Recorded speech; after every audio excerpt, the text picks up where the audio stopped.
Hi, I'm Sis Jel from Galilee Bible Baptist Church and I'm a massage therapist.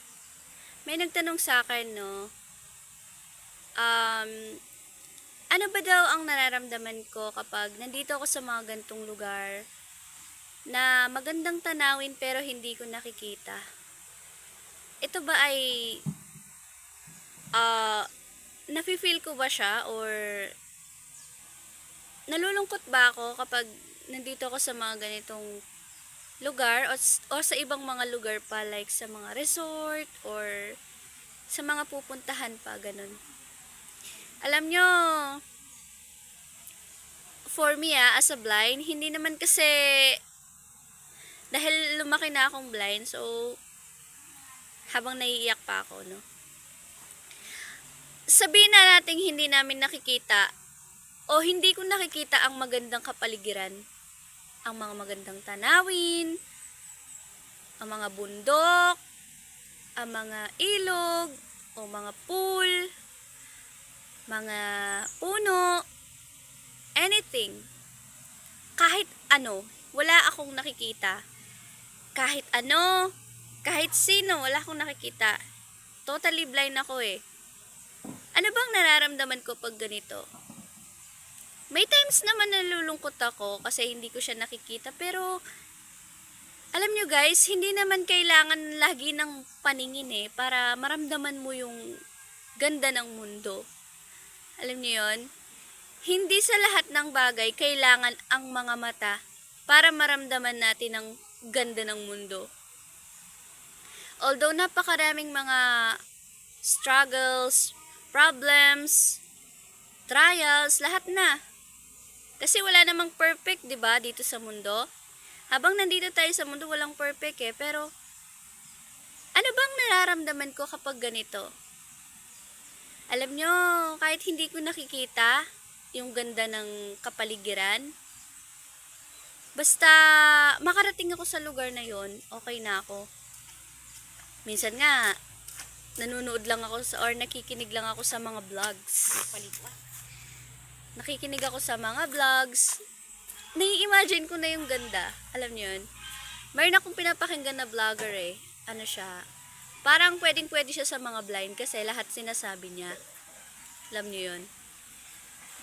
Hindi mo kailangan palagi ng paningin para maramdaman ng mundo. Alam nyo, kung tayo ay may family, yun lang. Napakagandang ano na yun. Napakasarap na ng ganun. Nga lang, hindi kasi lahat ng mga visually impaired ay may mga family na, alam niyo yun, natanggap sila. Hindi lahat ipinaparamdam sa kanila na mahalaga sila. For me, I'm happy and I'm blessed. Kasi, hindi man kami mayaman, pero, alam niyo yun, yung, wait lang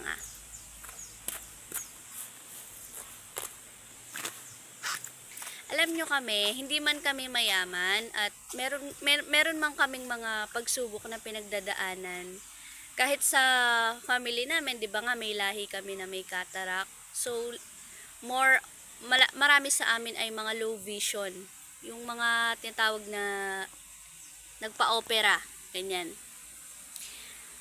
Kahit hindi kami mayaman, nararamdaman ko naman sa kanila yung pagmamahal na kahit dahil nga halos may kapansanan naman kami, so it's not a big deal na sa amin yung ganun. Yung hindi kagaya ng iba na kapag may tao, may bisita sila, tinatago sila, pumasok ka dun kasi may bisita tayo. Dapat hindi ganun guys. Alam nyo, kung meron kayong kamag-anak na may kapansanan, sa paningin man yan o kahit ano man yan, huwag nyo pong ipaparamdam sa kanila na ikinakahiya nyo po sila. Kasi bakit? Kasi yun po yung nagmumotivate.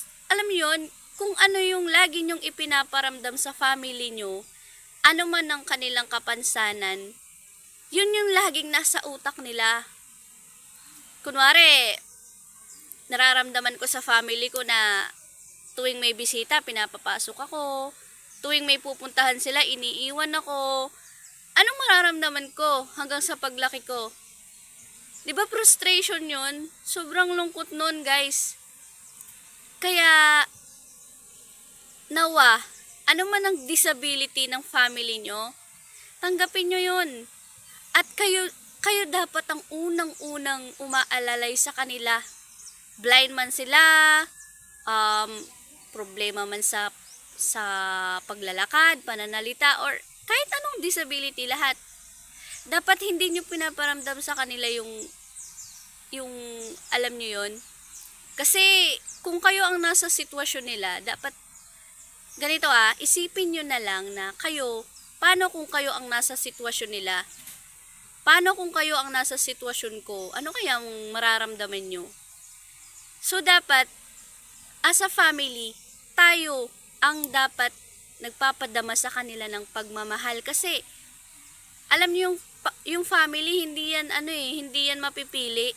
Kung sino yung binigay ni Lord na family sa'yo, anak man yan, o yung papa mo, kahit sino pa yan, wala kang magagawa kasi siya yung binigay sa'yo Yun ang dapat mo ipagpasalamat. Kaya, alam nyo, instead na iparamdam nyo sa kanila yung mga bagay na ganyan, dapat iparamdam nyo na mahalaga sila. Iparamdam nyo na mahal nyo sila. Kasi family nyo sila. So yun guys, nawa marami kayo napulot na aral. Kasi ang dami ko sinabi dito Kumbaga nagkahalo-halo na yung topic ko. Hindi ko na nasunod yung mga topics ko. So yun lamang guys. To God be all the glory.